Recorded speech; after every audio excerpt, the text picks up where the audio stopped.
The next game we're talking about is Aliens Infestation, which was nominated by Jason Areola on Twitter.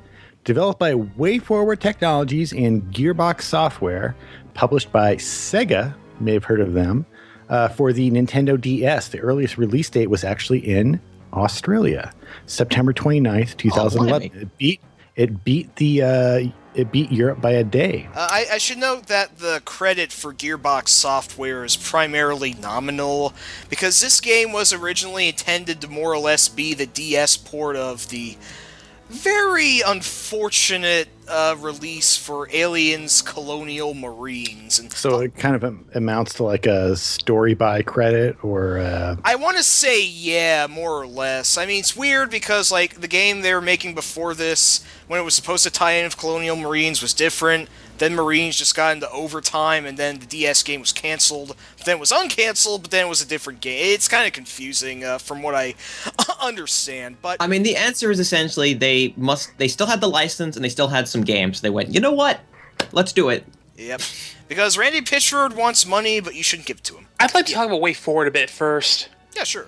I've always been kind of fond of them. Me too.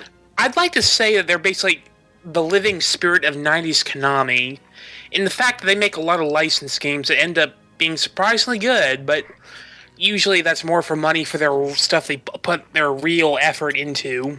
Yeah, although it's hard to pick a WayForward game and say, oh, this is a dud.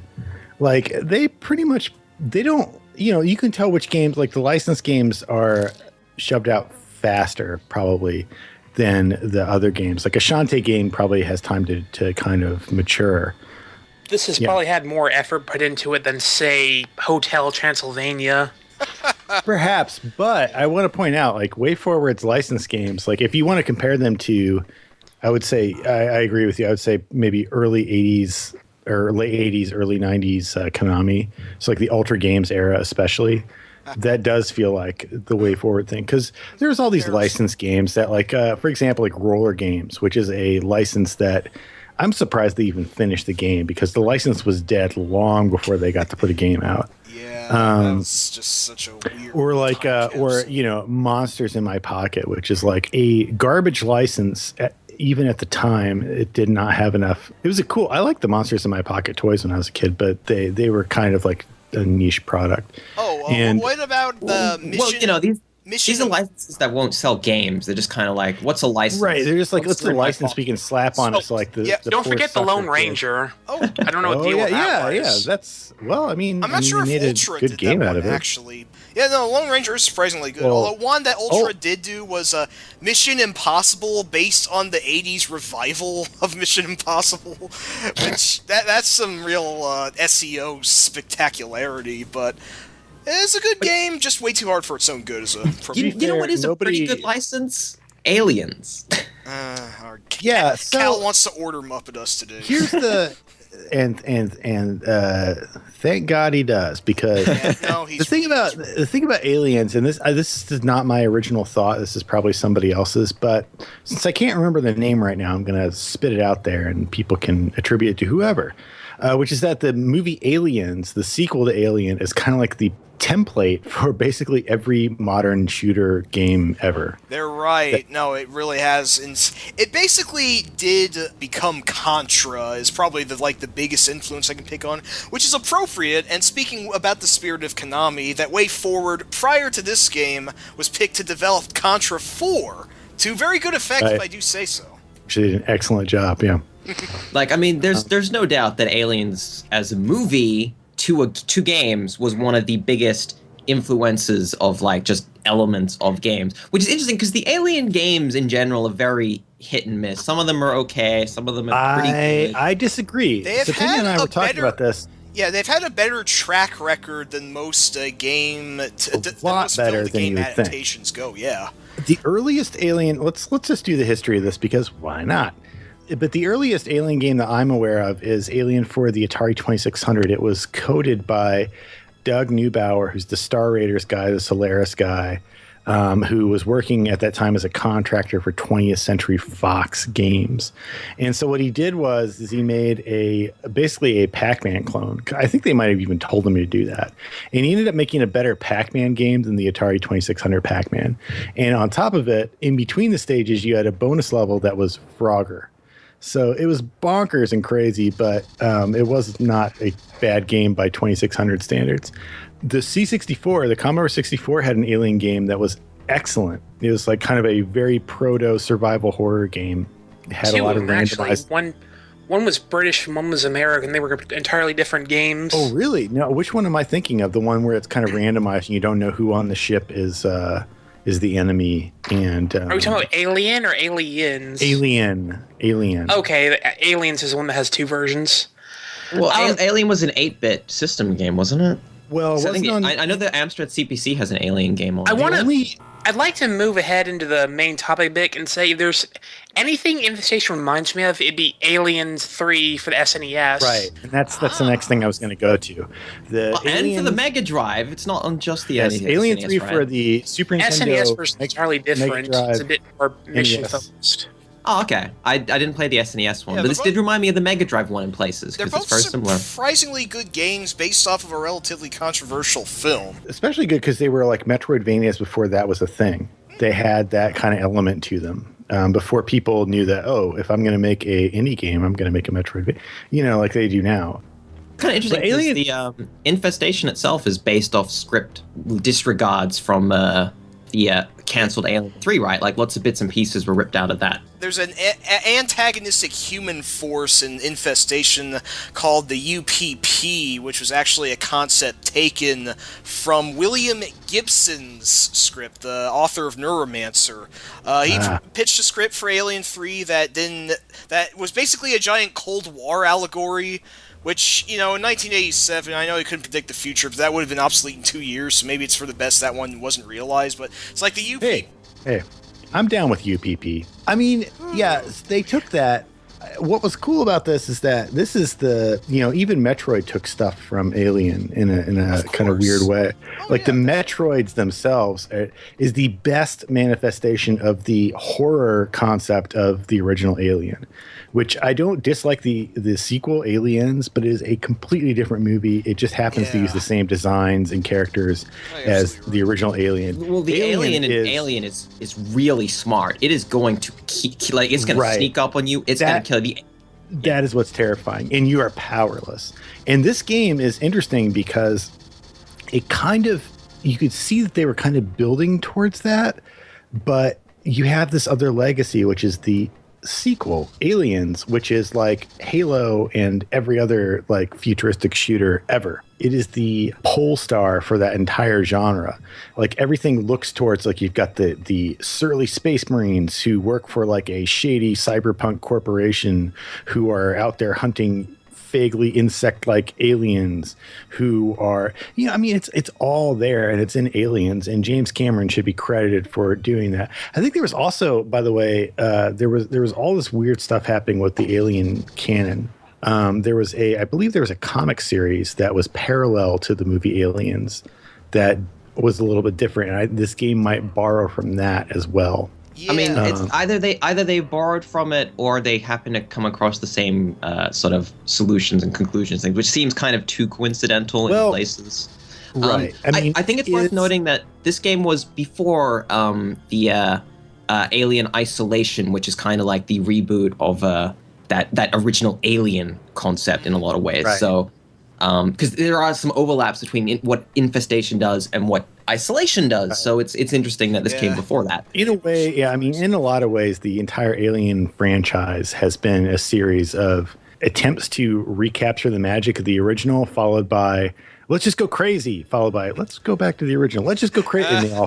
And Infestation is kind of a product of that echo of the film series and all of its related media. It is a Metroidvania that isn't really a Metroidvania because there's not a lot of collecting new items. There's collecting upgrades. It's a bit more linear than you think. Linear. Never ever say linear again. Linear is 3 syllables. So start over. This is one of the few Metroid Metroidvania type games I played where like there's like very distinct and separate levels.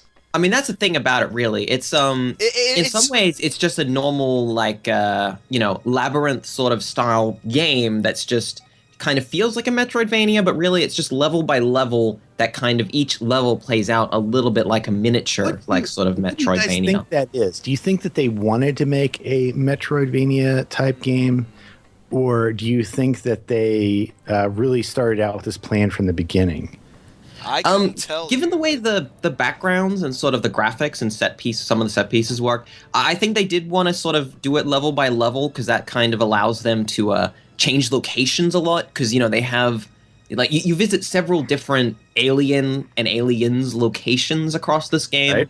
And I don't think you could really do that if you were playing exclusively in the one base sort of area, so they kind of But you also return to at least one of them, right? Well, actually, no. The structure is there are essentially 5 levels, but levels 1, 3, and 5 are all aboard the Sulaco, if you can believe it. It's only 2 and 4 where you actually go to new locations, and those new locations, LV-426, the planet from the first 2 films, and the latter one, I think, was a station on Phobos or whatever.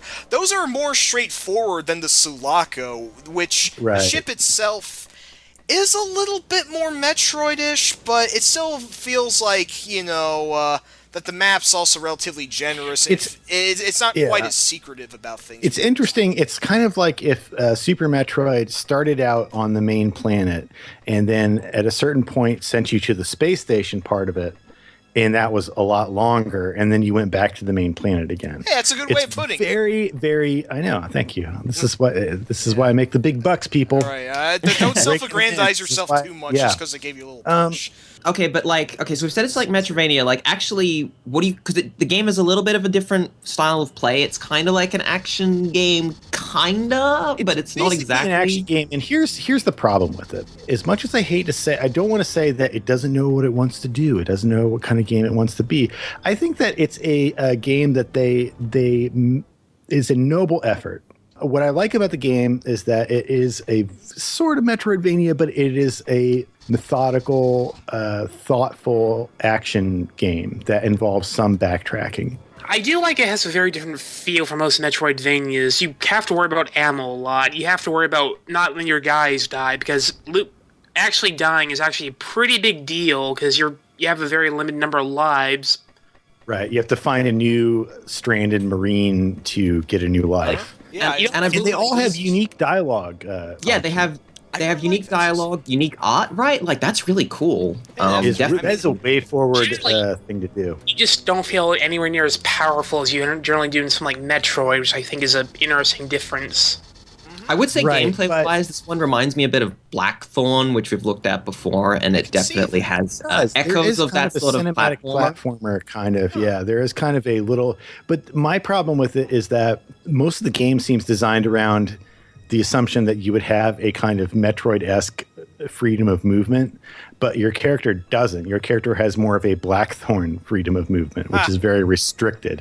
And so it makes things like, especially the boss battles, which I want to point out are very cool, but terrible. Yeah, they look cool. Especially really big. The best one, I think, is the second one, which is the space jockey, right? So in the original Alien, when they land their ship on this weird object and they go and investigate it and they find out, there's another species has a spaceship here. And that's, by the way, the coolest part of the movie. That's something that is maybe one of the coolest science fiction movie moments ever, is when they go into that thing and they find this colossal, giant petrified corpse sitting in a gunner's chair. It is totally taken right out of H.R. Giger's work. It's right. I mean, and there's this giant, weird, elongated elephant mannequin guy who is petrified because he's been killed by what are the aliens supposed to be called? Xenomorphs? Okay, yeah, that's why I don't remember that, because it's stupid. So he was killed by one of the aliens, and but he's huge, and he's sitting in a thing. And then in this game, you go through that area, after a really dumb run and gun excruciatingly long. Terrible. That part was stupid. They tried to do something different, and it fell flat in its face. So I wonder if that APC bit was like kind of a desperate bid from some exec. More action, and I don't know. I think that it's just like this is a game where they were trying different stuff, and then at a certain point said, "Guess what? This is shipping." And I think at least it was just where it was, you know. Not to sort of jump you in, but I say that would be the biggest problem with it is that this game feels really repetitious. Like you don't do very much different, and it just keeps going and going. The space jockey bit is great. Yeah, it's cool. So you get to fight one of those things as a boss. And I think the idea is that it's been inhabited or possessed or something by one of the aliens. I thought it was just like because the aliens generally, they don't all look the same. When they inhabit a different creature, it has a different host body. It comes out looking slightly different. And this is the space jockey alien. So it's a space jockey.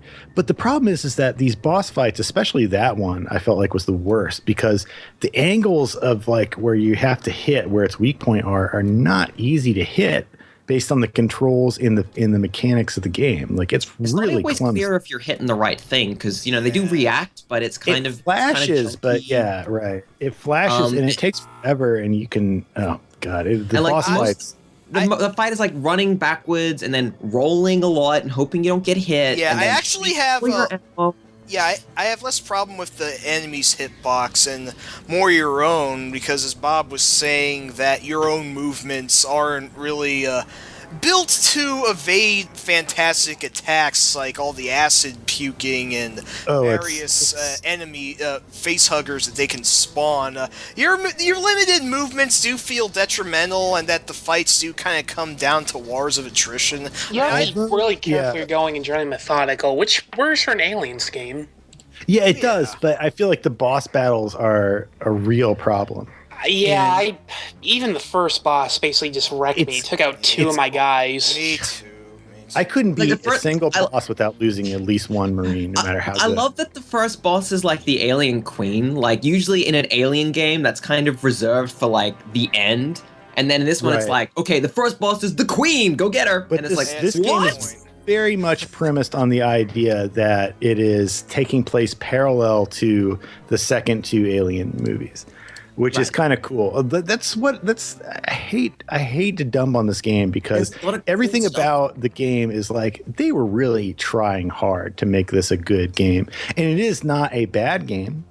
They were trying hard to make this a good game that was also kind of not a generic Aliens game. Exactly. Like they wanted to really and not a generic Metroidvania. They were making it subsequent to like the DS and GBA Castlevania games, and they're like, we're not going to do that. And they did something different.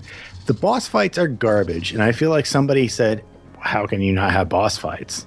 Every one of these games has boss fights. Well, I think they realized that they needed bosses to break the game up, but when they made them, they're like, our mechanics don't work. If the bosses weren't there, would the game be better or worse? It would be better. It would be better, but you could complain even more about it being like the same. No, you'd be wrong. I mean, it's just like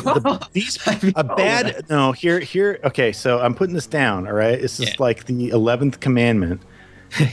Boss fights that are unnecessary and stupid and not well designed are worse than no boss fight. Right? I feel like you could have trimmed down you could have removed a boss fight or made them easier and just kind of made them crap. Make them not like if you can't make a good boss fight, don't make a boss fight. I find it ironic.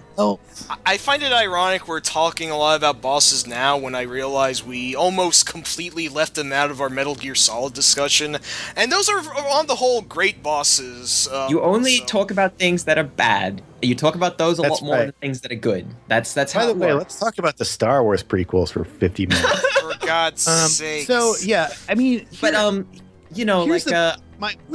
main problem with the game is the bosses are terrible. They don't work around the mechanics of your character's movement. I feel like a lot of the enemies in the game don't quite work quite right the way that your character moves.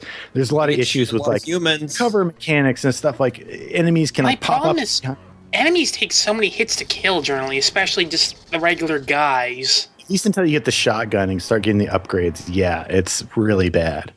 Once you get the shotgun and start upgrading that up, it's a little bit easier. You've got this alien game where, everything feels like it's just a meat soak for bullets when usually that doesn't happen in Aliens and that sort of thing. Usually the go down. Aliens die surprisingly fast compared to the dudes who die exactly the same speed as aliens, which doesn't make sense. A dude should be dead within you hit him with a couple less than a half a second from your machine gun burst should kill a dude. An alien should take a while to go down, but you can beat them in about the same amount of time. The problem is that they've messed up the whole benefit of the franchise, which was that this was their chance not to make a better Super Metroid or a different Super Metroid. This was their chance to make a better Metroid 2, because the Alien franchise is about horror. It's about lurking terror in the dark. That's the strength of the concept. That's what is scary about those creatures. And you have this idea of what if instead of having set rooms where you go to and there's a Metroid, like Metroid 2, right? What if you had one alien per area and it was just moving around and you didn't know where it was going to appear? This is like marrying the best concept of the original Commodore 64 Alien game into a Metroidvania game. That was the opportunity, and I feel like it's so obvious they must have tried it and they just didn't have time to make it work because it was hard to do. I want to say that's how Isolation actually worked out when that was released. Right, it's an obvious idea because that's how Alien and Alien 3 work. That's how those movies work. It's about one alien or an isolated group of... It's about exploring an area, trying to get through something to your objective without being murdered horrifically by some horrible, unspeakable thing that is crouching, lurking in the shadows. You have no idea where it is. If you add to that, you've got these human dudes who are attacking. You've got regular enemies, and then all of a sudden it's oh no, there's an alien in this area. Your alarm goes off. Your heart starts to you're gonna have a heart attack because you're I am not ready for this. There's something out there. I know next door I go through, it could be the alien in there. That is a powerful and very gamified kind of concept. And I feel like they must have tried it and they just didn't have time. It's no, our license expires next year. This ships now. Yeah, this I think the short of it is that they also were struggling. It's a DS game, and they're constantly struggling against being a DS game. Where do we rank this? I mean, I've got an opinion, and that's Let's hear it. Country 3. That's it. Above Donkey Kong Country 3. That's yeah. I agree with that wholeheartedly. Yeah, it's good. All right, so that's it. Right above We did it. 3, right below Pulse Man, and recording. Yeah, get to your game.